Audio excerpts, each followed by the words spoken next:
Hey everyone, Couch Investor back to another video for today. So in today's video, I want to cover 4 companies that I think are worth your while to watch in February. Of course, there are other companies out there that are also worth watching, but I just want to focus on those 4. One of the 4, I'll make a separate video because it will be a first look at the company. It's a very, very interesting one, a bit like when I covered Build-A-Bear. You remember that video? If not, it's going to be in the top right corner. I said, well, it's a very, very interesting company at a very attractive price. Well, since then, I think the stock is up 85% or so. Now, the companies I will cover in this video, I actually just own one, but I do see some opportunities in all 4 of them. Of course, do share your companies that you are watching in the month of February down in the comments below.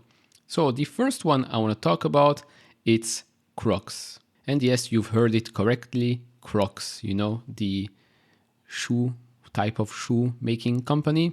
I've been a loyal customer at Crocs for around, well, I think more than a decade now.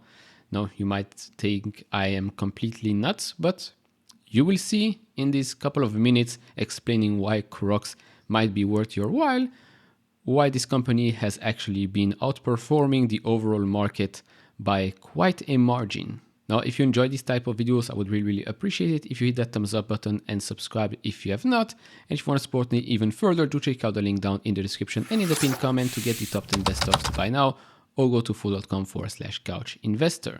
So, Crocs, they're going to report earnings, obviously, this month. Now, last month, they comfortably beat on earnings per share and on revenue as well. And if you think I was joking about the statement I said before, so they show this in their presentation, track record of value creation. So since 2017, those were the numbers that were taken until the end of 2022. So $5.6 billion shareholder value creation, 54% annualized total shareholder return. Now, it was the second best performer in S&P 500 over the past 5 years if Crocs had been in the S&P 500. So yes, a tremendous business and obviously a tremendous ride if you look at the stock price. Now, I'm just going to explain a little bit more. So they're saying that they're playing in a $160 billion total addressable market with significant positions in approximately $305 billion non-athletic footwear market. So you have the casual market, $125 billion, the sandals one at $30 billion, then the clogs at $8 billion, and the others at $142 billion. Now, of course, we all know Crocs by the looks of the shoe that I've showed you before, but they actually have another brand called Hey Dude. Now, with regards to their performance in 2022, they expect revenue to grow approximately 53% to $3.55 billion.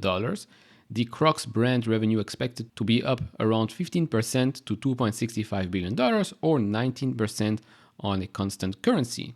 Now, that second brand, Hey Dude, revenue to be expected above $890 million on a pro forma basis. This is a company that they have obviously taken into their own business.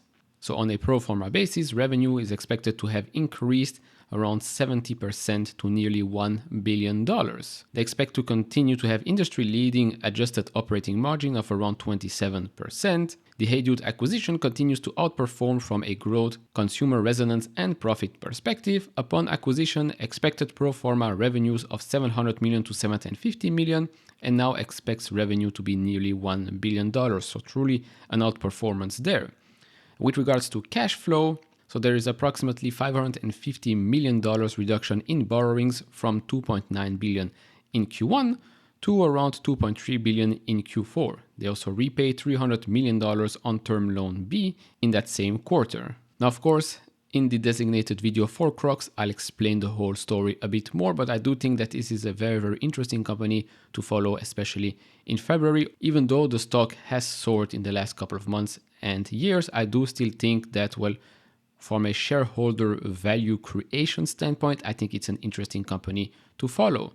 Now, number 2, and that was obviously controversial a year ago or a year and a half ago, but right now it might be very, very interesting, and that's Activision Blizzard. They recently reported earnings, and they actually beat on a non-GAAP EPS of $1.87. They beat that by 36 cents, and net booking of $3.57 billion, and that grew 43.4% year over year. Now, with regards to Activision, obviously, we have to talk about the merging with Microsoft. So we have here a little quote from the CEO. So we ended 2022 with record quarterly net bookings as we delivered on our mission to bring epic joy to players. I'm grateful to our talented and hardworking teams for their many successes entertaining our hundreds of millions of players around the world. We look forward to a historic year as we work towards merging with Microsoft. This merger will enable us to better serve our players, create greater opportunities for our employees, and allow us to succeed in an increasingly competitive global gaming industry. Now, of course, if you've been following the news, especially with regards to Microsoft and Activision, you know that the deal right now still has not been approved. There's still some risk that the UK will step in and say no, this is a no-go, even though the UK Prime Minister did say that he wants to be the Silicon Valley of Europe, which is funny because the UK is not in Europe anymore. So there is that. But anyways, the CEO said not being the Silicon Valley of Europe, but you'll be the Death Valley of Europe if you stop this deal. Now, purely on an arbitrage perspective, right now, let's say if the deal does not go through, then the price will likely go to a price it has been just before the deal was announced. So that will drop around 13%. But if the deal does go through, then you are seeing here an upside of 25%. So from a risk-reward perspective, it might actually be pretty attractive right now. Deal does not go through, you own Activision, which is still growing. Stock will go down 13%, maybe more, maybe even less. Or the deal does go through and you're suddenly getting 25% more on your shares, plus then you'll own Microsoft. So, I mean, that's pretty interesting. So follow that company, especially in the months to come. It will be very, very interesting to see what happens with this deal. Next up is a company we've been following around for a while, and that's an EV company. No, it's not Tesla. No, it's not Lucid either, but it's actually Rivian, my second favorite EV company. So Rivian will report earnings at the end of the month. Revenue is expected to be above $700 million or so. Now, of course, the majority of people will be looking at a couple of things. One, how is the cash burn going? How are margins and what are the expectations for 2023? Because if we look at the numbers that they reported last year, so the company produced 10,020 vehicles at its manufacturing facility in Normal, Illinois, and delivered 8,054 vehicles during the same period. Now, on a full year 2022 basis, the company produced 24,337 vehicles and delivered 20,332 vehicles. Of course, their reduced goal was 25,000 vehicles, so they missed that by a little bit, but still, if you look from 2021 to 2022, the ramp up, the speed is there. So 2023 should be another great year for Rivian if they execute correctly. But again, we know what ramp ups mean. Cash burn, lots and lots of it. We've seen that with Tesla, we've seen that with other companies as well. Right now, the question is, how long can they maintain the current cash burn rate? How good are their margins compared to the competitors? And what are their goals for this year? Is it 50,000? Is it more? Is it less?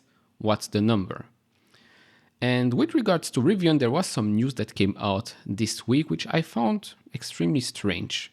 And that's the report that Rivian is working on an electric bike. Now, we don't know if this is an e-bike or an electric motorcycle. Either way, to me, this makes no sense. They already should be focused fully on their trucks, their SUVs, and their vans, which apparently is already a very, very difficult task to do. So to come out and announce something like an e-bike or an electric motorcycle, to me, just doesn't make any sense. Maybe they'll acquire another company, which again, I don't see why they'll do this, but okay, I just wanted to show you this report. But in my opinion, I think this just doesn't make any sense. And if it happens and fails, it's even worse. And our company number 4, that's The Trade Desk. They expect to report earnings next week. Estimations around, consensus around EPS is 36 cents and revenue just below $500 million, or at least just below $500 million. They say, I think, around 490 million. Consensus is around 500 million, so let's go with that. Now, the only issue I have, and I think most people have with regards to the trade desk, is purely valuation. Valuation is sky high, has been high before, has been high when the stock was a bit lower as well, and it's high today. But there is a reason why a couple of companies, doesn't matter what happens with the stock, it crashes 50%, 30%, the company still trades at a premium because the market is okay with giving that a premium. We've seen that with Nvidia, for example. Now with the trade desk specifically, besides the fact that you get a world-class management team and a world-class business in an emerging and growing market, obviously when you look at those numbers right here, by the way, they have been profitable since 2013. Plus you look at those numbers, the growth there is tremendous. And then when we talk about the upgrade or the way people are moving away from cookies, as the Pinterest CEO said yesterday in the earnings call, he said the whole industry is going through a rewiring on ad measurement and moving from cookies to privacy-safe ad measurement solutions. And that's obviously where the trade desk comes in. To me, this is a very powerful slide that basically explains a little bit what Unified ID 2.0 or UID 2.0 actually is. So because the future of identity matters, they basically say here UID 2.0 represents an upgrade, not a cookie replacement. Consistent identifier across devices and browsers, and it is interoperable. So why not use it? For those that maybe need a little bit more information, I'll just go over the couple of points here, the what and the why.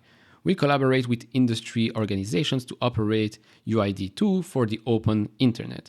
We built an open source technology to convert email address to anonymized IDs. We dedicated internal resources to build the technology. We believe the open internet must continue to thrive. Of course, with companies like Apple, maybe let's say even Google that have walled gardens, obviously that's not possible.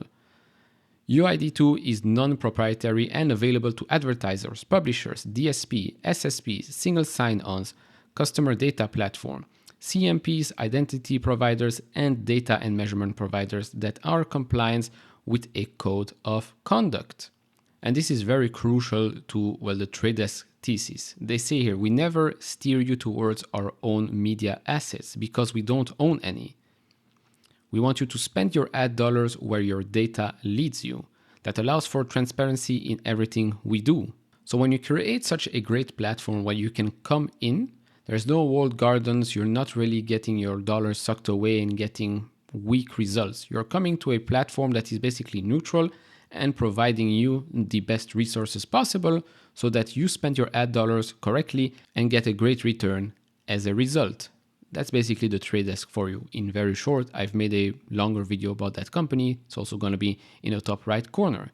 So those are the 4 companies I think you should be looking out for. Well, at least I'm looking out for in the month of February. I currently only own the trade desk, but I'm actively looking at maybe playing that Activision arbitrage. And of course, with Crocs, it's always interesting to follow these types of companies. If you have any other companies that are interesting to follow, do mention them down in the comments below. If you enjoy this type of videos, leave it a thumbs up, subscribe if you have not, and I'll see you all in the next one.